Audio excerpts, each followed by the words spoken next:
The Liver King just got arrested for threatening Joe Rogan as we're trying to figure out what sparked this unhinged beef. The head of NATO just called Donald Trump daddy, but that's just one small reason we have to talk about this huge NATO summit. And Zohran Mamdani didn't just win in New York City, he buried Andrew Cuomo's comeback, as Cuomo had the name, the money, and the machine, but Mamdani had TikTok, a message, and people in the streets. But it's also not over yet. We're jumping into all that and much more on today's brand new Philip DeFranco show, your daily dive into the news. But first, a quick announcement. The BB-28 experiment that we did with BeautifulBastard.com, it was such a success we figured we gotta lean into this. So I'm very excited to announce another special test run for you, but this time it's over at BB-28.com. And along with our fantastic, lighter weight, perfect for summer tanks and tees that are just $28, we're doing a special limited run right now of premium watercolor canvases. So whether you want an awesome little one like this to let people know that you're clearly thriving, you wanna let the world know that you may not mess with politics, but politics will mess with you in a, let's say, bigly fashion, you can right now at BB-28.com. Get the link in the description for you and get what you want while you can, because again, this is a test run. But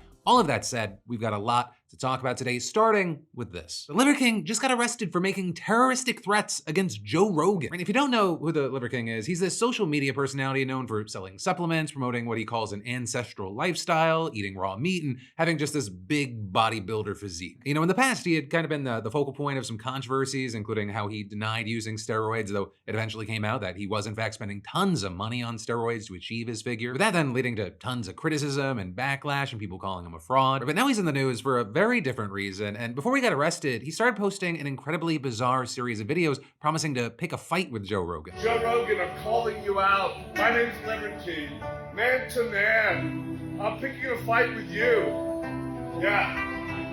I have zero training in jiu-jitsu. You're a black belt. You should dismantle me. But I will force and demand a response from Joe Rogan, and I'm coming to Joe Rogan's town, Austin. I was here before you, Joe Rogan. It's Texas, that's my home. This week you probably might need to worry about me. You probably need to worry about Joe Rogan more. You've never come across something like this. Willing to die, hoping that you'll choke me out. All week, Joe Rogan. So when I'm like, hey, anybody know my name? Liver King. Who am I fighting? Joe Rogan. When? This week. By the way, I don't know if anyone knows, we're going to have free Wi-Fi everywhere we are. We're going to have free Wi-Fi. And the password for this week, only 1 week, is fuck you, Joe Rogan. And understand, like, all of that, it's really just a quick sampling of what he's been saying over the past few days. There's a lot of rambling and scattered messaging. He also took some jabs at Netflix, which notably released a documentary recently about his supplement empire. And in a few videos, he showed a box that had Joe's face and said he had a present for him and that he had beef with him. You know, he hasn't gone into detail as to what the source of the beef is, though you have some speculating it might be because Joe's discussed Liver King on his podcast before and suggested that his steroid use was pretty obvious. You also had the Hollywood Reporter saying that the Liver King might even partly blame Joe for his steroid scandal and its impact on his career. But whatever the motive may have been, as Liver King posted that he had traveled to Austin, Texas to meet Joe, you saw a lot of people popping up in the comments section just worried about his mental health and well-being. And those concerns, they just got louder and louder when he posted a series of videos showing him getting arrested, including one where he learned that the cops were outside with him putting on a shirt referencing his fight with Rogan and also asking, what did I do that's illegal? And then there's another where he hugs his family goodbye and one where he's cuffed and put into an officer's vehicle. And now you've got multiple outlets reporting that he's been charged with a Class B misdemeanor of making a terroristic threat. But then the Austin Police Department giving a statement to Rolling Stone this morning saying, on Tuesday, June 24th, 2025, at approximately 9:30 a.m., Austin Police Department detectives were notified that a subject identified as Brian Johnson, known online as Liver King, had made threats against Joe Rogan on his Instagram profile. Detectives reviewed the post and observed that Johnson was traveling to Austin while continuing to make threatening statements. Detectives contacted Mr. Rogan, who stated he had never had any interaction with Johnson and considered the post to be threatening. And then adding, based on this information, detectives obtained an arrest warrant for Johnson on a charge of terroristic threat. Right, and so he was taken into custody from the Four Seasons Hotel, and the investigation remains ongoing. And, you know, while we wait to see what happens with the legal charge, what happens in real court, the court of public opinion is sounding off. And you've got a lot of people reacting mostly to Liver King's videos and speculating on his mental health. With, for example, the likes of Alex Jones sharing a video of him and writing mental illness is no joke, and then discussing Liver King's arrest during his show and saying, and that just shows how crazy society's going. In the videos, he looks extremely deranged with dilated pupils, and so we hope the Liver King gets better.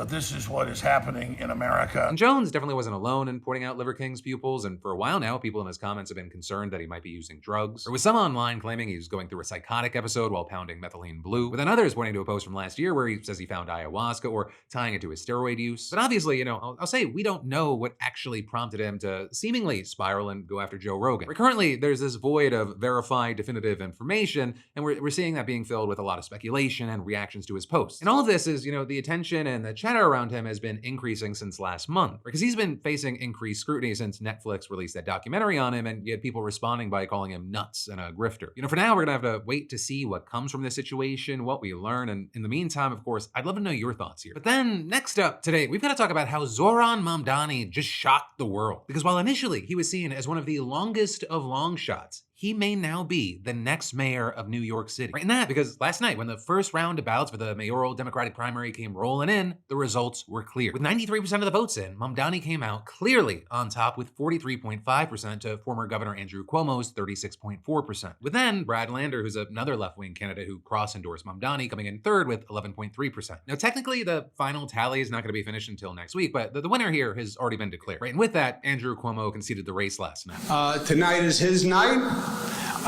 He deserved it. He won. And that is, you had Mamdani taken to the stage at his watch party at a Long Island City beer garden and celebrating. In the words of Nelson Mandela, it always seems impossible until it is done.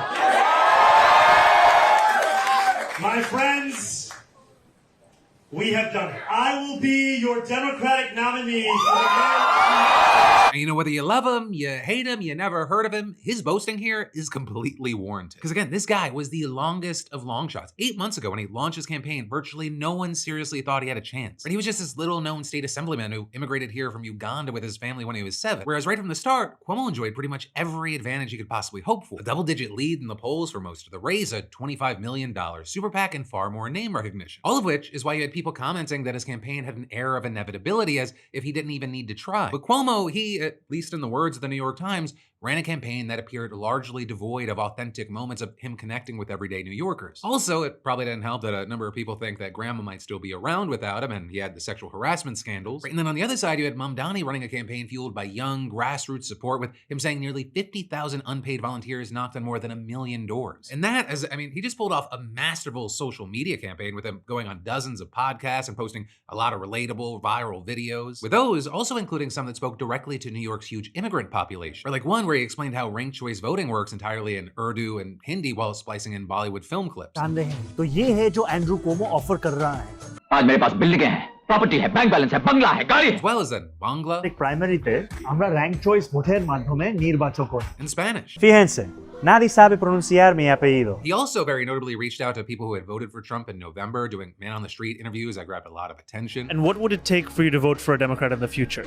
Being able to pay attention to the regular Americans and their economic needs. And then, I mean, he did things like last Friday, marching from the uppermost tip of Manhattan all the way down to its base, braving the summer heat for a 13-mile trek that slowly gathered a larger and larger crowd behind him, kind of like Forrest Gump. We're outside because New Yorkers deserve a mayor that they can see, they can hear, they can even yell at. And to get attention on his campaign and his proposed policies, I mean, he jumped into the icy waters off of Coney Island when he was talking about his proposal for a rent freeze. More than 2 million New Yorkers live in rent-stabilized units, and their rents are set by the Rent Guidelines Board.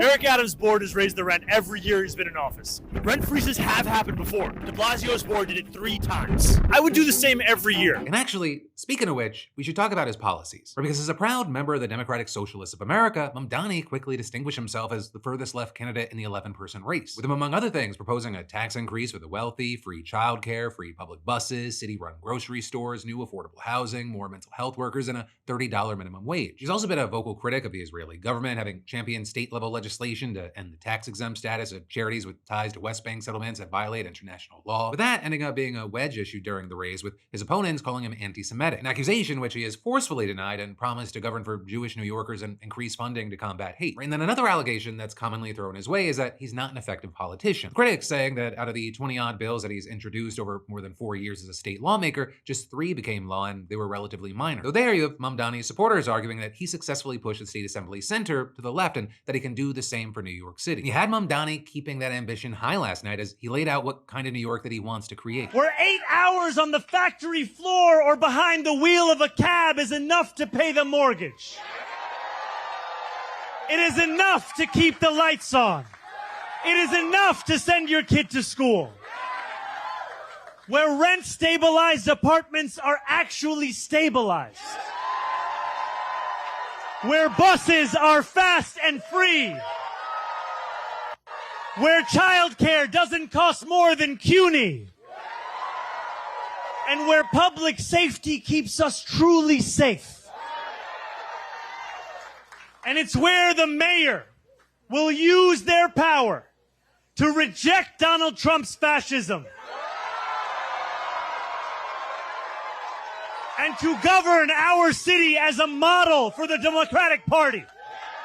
Right, and that last remark, it's very, very important because he's not the only one that's taking this election as a lesson for the Democratic Party as a whole. Right? I mean, if you looked at the reactions last night and this morning in the press and on social media, I mean, there's just a ton of chatter about how Mamdani represents a younger, more progressive path forward for Democrats. A party that's filled with people that polling shows want to replace its leaders. With AOC, for example, writing on X, billionaires and lobbyists poured millions against you and our public finance system, and you won. And Hassan Piker saying they dumped $30 million in ads to a dynastic name in New York politics with a sea of institutional Democrat endorsements to get clobbered by a real progressive, dynamic, people-backed candidacy, and saying it's clear that lots of Americans want change to the system that isn't benefiting them. Which then gets to the crucial question dividing the party right now, and that is how should it reform itself to come back from the humiliating defeat to Trump in November? And so you're seeing many now saying this mayoral race is a sign that the message is pretty clear. With people saying on one side of this race, you had an old, white, dynastic establishment moderate backed by wealthy donors who resigned from office after being accused of sexual misconduct. And then on the other side, you had this young, brown, Democratic socialist backed by a grassroots campaign and running on a populist economic platform. With Cuomo getting endorsed by the likes of Bill Clinton and Mike Bloomberg, and Mamdani being endorsed by Bernie Sanders and AOC. And while you had Cuomo calling Mamdani inexperienced, Mamdani called Cuomo corrupt. And what you ended up seeing over the course of several months is Cuomo's support stagnating and Mamdani is inching up and up from basically nothing to second place. But then all of this, as you have some noting,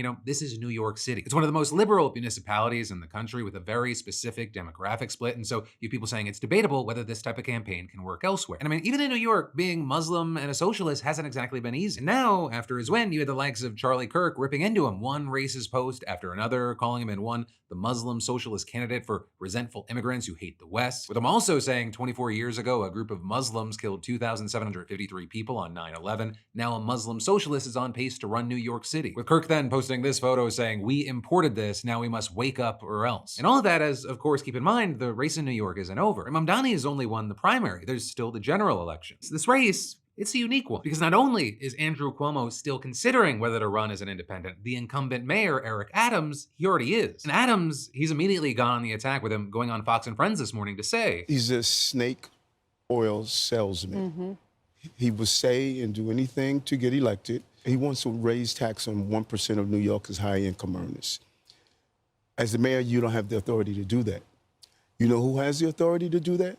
An assemblyman, which he is. But also, you have many wondering if Adams is even a threat, because even before he was indicted on corruption charges in the fall and then had those charges dropped this year in exchange for licking Donald Trump's feet, Adams' polling numbers were terrible. Though you still have people wondering if he's going to manage to capitalize on support from older middle-class black folks and Orthodox Jews, as well as maybe peeling off some Republicans. But for now, we'll have to wait to see what is in store for New York City, what is in store for the Democratic Party, and in the meantime, I'd really love to know your thoughts and reactions to this news. And then you've got more news in just a minute, but first, if you're like most people, you carry in some debt. And for sure, earlier in my career, I took on more debt than I could really handle, and it was a real struggle for years. Because debt, it can be like a bad tattoo. You're making decisions in the moment, it feels like a good idea, and then you just stuck with it, and it's aging badly. And unfortunately, there is no laser removal for 26% credit card interest. Like I said, I had to battle bad debt on my own for years, but you definitely don't have to thanks to our awesome sponsor, PDS Debt. Right, in their program, it isn't one size fits all. They actually look at your unique situation, credit cards, personal loans, collections, even that medical bill that you swore was covered. No minimum credit score required, and if your score is circling the drain, they can still help. Right, PDS Debt's programs will help you save more, pay off debt faster, and keep actual money in your pocket. I mean, what a concept, right? And they've got an A+ rating from the BBB, and thousands of glowing 5-star reviews on Google and Trustpilot. It's real help from real humans and a shot at finally hitting undo on that financial mess in your life. If your phone's blowing up from collectors who somehow never take a day off, don't wait. It only takes 30 seconds to get started, so scan the QR code or head to pdsdebt.com/DeFranco to get your free debt assessment. That's pdsdebt.com/DeFranco. Then next up today for you, the head of NATO just called Donald Trump daddy. So that is actually just one of the reasons that we need to talk about this huge NATO summit that just happened in the Netherlands. It started with the fact that the aim of the summit was seemingly keeping Trump happy, including by giving him something that he's been demanding for years: a commitment by NATO members to increase defense spending. Right? Not just by a little. They're saying the goal is 5% of GDP by 2035, whereas up until now it's been 2%, which several countries still haven't even reached. And then beyond that, you've seen Ukrainian President Zelensky getting sidelined to avoid angering Trump. And yes, we've seen Mark Rutte, NATO's Secretary General, showing he has no qualms about sucking up to Trump if it keeps the alliance on his good side. Because a key bit of context here is that Trump has a long history of expressing disdain for the organization. I mean, even all the way back in 2016, for example, he suggested that he wouldn't necessarily heed the mutual defense guarantees outlined in Article 5 of the founding treaty, which says that an armed attack on one member is an attack on all. And then, I mean, fast forward to this week, literally on the plane to the summit, you had him telling reporters that whether he's committed to Article 5 depends on your definition. There's numerous definitions of Article 5. You know that, right? Plus, on top of that, the Trump administration is reportedly considering reducing troop levels in Europe, which has just added to worries across the pond. And so Rutte, I mean, he's been laying it on thick, with Trump even sharing a private message that he got from the NATO chief yesterday praising him for his strikes on Iran and also saying, "You will achieve something no American president in decades could get done. And Europe is going to pay in a big way, as they should, and it will be your win." And all of that as you had Trump and Rutte sitting down in front of cameras today, where someone asked about Trump's outburst yesterday over the near collapse of the Israel-Iran ceasefire. We basically have two countries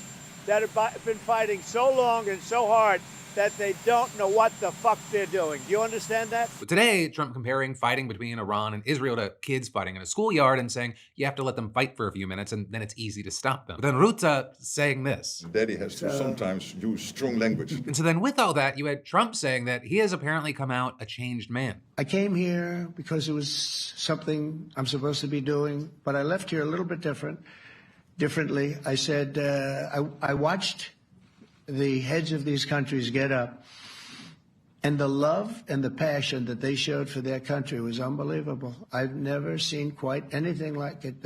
They want to protect their country, and they need the United States, and without the United States, it's not going to be the same. They love their country. They were so respectful of me because I'm the head of the United States. And these people really love their countries. It's not a ripoff. And we're here to help them protect their country. And when asked again whether he fully supported Article 5, Trump said, "We're with them all the way." So there, you have people saying, which Trump you get, it always depends on the moment. With people, for example, pointing to how in 2017 at his first NATO summit, Trump avoided committing to Article 5, but then a month later, he reversed himself saying he would absolutely be committed. You know, as we've seen, he's backtracked on that multiple times since then. So, you know, who knows how long it'll last. But also, like, either way, what's happening is very significant just on its own. Because like I said, NATO allies have agreed to increase defense spending by 5% of GDP by 2035. And that, as you might not remember this, back in 2018, when you had Trump floating the idea of even a 4% defense target, that seemed kind of insane at the time. Though also, there is a little bit more to the picture. Right, for one, only 3.5% of GDP is supposed to be spent on pure defense, so things like tanks, warplanes, and air defense. Right, and then the other 1.5%, it's meant to go to security and defense-related critical infrastructure, which might be things like adapting roads and bridges for use by military vehicles, cybersecurity, and the protection of energy systems. But then also, secondly, the statement that NATO issued after the end of the summit says that allies, not all allies, had agreed to the 5% figure, with that language reportedly being the result of a compromise with the Spanish prime minister who said that his country would only spend 2.1% of its GDP on defense, no more, no less. Which is also why you had the Spanish government saying in a statement, "The key change reflects our position. Not all allies are bound to the 5% target." So there you had the Belgian prime minister adding in response, "There are no special treatments for any member state. It is the same text, and if the interpretation of Spain is correct, anybody can interpret the text in the same way." But there, I'll say, well, some may opt for that interpretation, many are not. And that, for example, includes the UK, where Prime Minister Keir Starmer has pledged that his country will meet the 5% target. And there, you also have the government announcing that it'll buy 12 F-35A stealth fighter bombers, enabling the country's military to deliver nuclear weapons from the air. And those jets will also reportedly be deployed as part of NATO's nuclear mission, meaning that they would be using weapons over which the US ultimately has control. Now, of course, with all this, it would be dumb not to address the Russia of it all. Because a lot of this, yes, it has has to do with, navigating Trump and the United States, but it also deals with the potential future of a conflict with Russia. The war in Ukraine, it's the reason all of this got started and is still going on. And in fact, just over the past few days, Russian attacks have killed dozens of Ukrainian civilians. So while that was happening, you had NATO officials reportedly making an effort to keep Trump and Zelensky apart as much as possible at the summit, right? Knowing how Trump sometimes becomes inexplicably furious with the Ukrainian leader, with even the chairperson for the Ukrainian Parliament Committee on Foreign Policy saying, "Our friends among NATO countries understand the delicacy of the situation and are trying to do everything possible to ensure Ukraine is present at the summit while at the same time avoiding antagonizing Trump." That said, though, Trump and Zelensky did reportedly meet privately at the summit, though we don't have a clear idea of what was said there. And that is, leaders have sought to reassure Ukraine that they still have their back. And there you had Rutte noting that billions more in aid is on the way and saying, "Our aim is to keep Ukraine in the fight today so that it can enjoy a lasting peace in the future. We stand by Ukraine in its pursuit of peace and will continue to support Ukraine on its irreversible path to NATO membership." So there, while European support is locked in, US aid isn't, with officials reportedly expecting Biden-era deliveries to Ukraine to end late this summer. And that, as a US ambassador to NATO said this month, that the administration had yet to make any decision about new aid to Ukraine because Trump remains laser focused on negotiations to end the war. Well, NATO officials think that Ukraine can hold out for at least another year as things stand. Obviously, an end to US military aid would make it very, very hard to make any gains on the battlefield, which just incentivizes Putin to wait it out. With one senior NATO official explaining the situation by saying they would be fighting from a defensive situation almost all the time. We'd be looking at shortages in air defense and tank brigades and missile stocks, so you could see more rationing of munitions. And so with all of that today, ultimately, big news, but we're gonna have to see where it all leads. But then shifting gears from that to a different kind of news as we wind down today's show, I wanna talk to you about Eugene Gilliard. And you see, to understand Eugene's story, you gotta go back to 1995, because that is when a man by the name of Thomas Keel was robbed, shot, and killed outside of a seafood shop that he owned in downtown Philly at roughly 2 o'clock in the morning. And at the time, Keel's daughter, who saw the whole thing happen, as well as 2 men running away from the scene, she couldn't identify anyone in the photo spread that she was shown. And for 2 years, this case just went untouched. But then, in 1997, Philly PD's Special Investigations Unit picked the case up again and began re-interviewing everyone that was involved. And that included Eugene, who was one of the people from the neighborhood who police interviewed back in 1995, and he told them that he hadn't seen anything. And then, in this renewed investigation, Keel's daughter ended up picking Eugene out of the photos that she was shown, and he got arrested and charged with first-degree murder,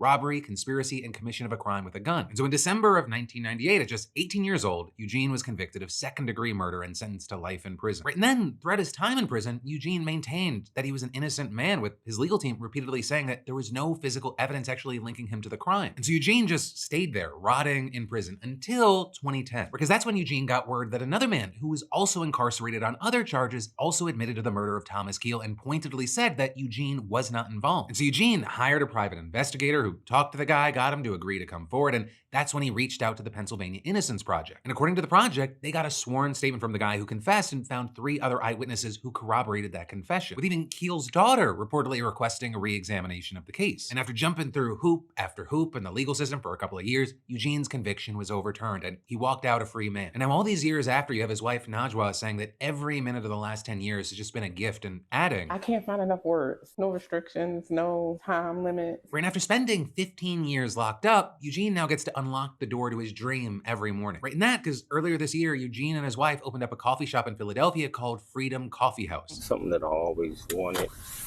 and had hoped for, be able to have my freedom, have my family, and be able to go to my business. And what you've seen is Freedom Coffee quickly becoming a community favorite, with regular customers saying things like, "It is inspirational to the community and to many people around here. I think the average human being should strive to be someone like him." And I think it shows in every aspect when you walk into this atmosphere individually and as a couple and how they run their business. I think it's important for this community to see that. Right, and for Eugene, this little coffee shop is everything. Freedom Coffee House represents more than a dream fulfilled. It's a reminder that no matter how dark the past, by the permission of God, the future is ours to reclaim. And so, well, obviously, yes, part of this story is an example of just the horrors that can happen in our justice system. It is also an amazing story of a man who went to hell and back due to no fault of his own, and he chose family and community to live life to the fullest because it had been stripped from him. And I think there's something there about being able to climb out of the depths of darkness, but also, even for those that don't have to experience that, live every moment, because you never know what is around the corner. But that is where your show ends today. Thank you for watching. Thank you for subscribing. Remember, if you want to snag something today, go to bb28.com. And I'll see you here tomorrow, because of course, remember, I got a brand new show for you every Monday, Tuesday, Wednesday, and Thursday at 6 p.m. Eastern, 3 p.m. Pacific. Love you, mean it, maybe. Gotta keep you on your toes a little bit.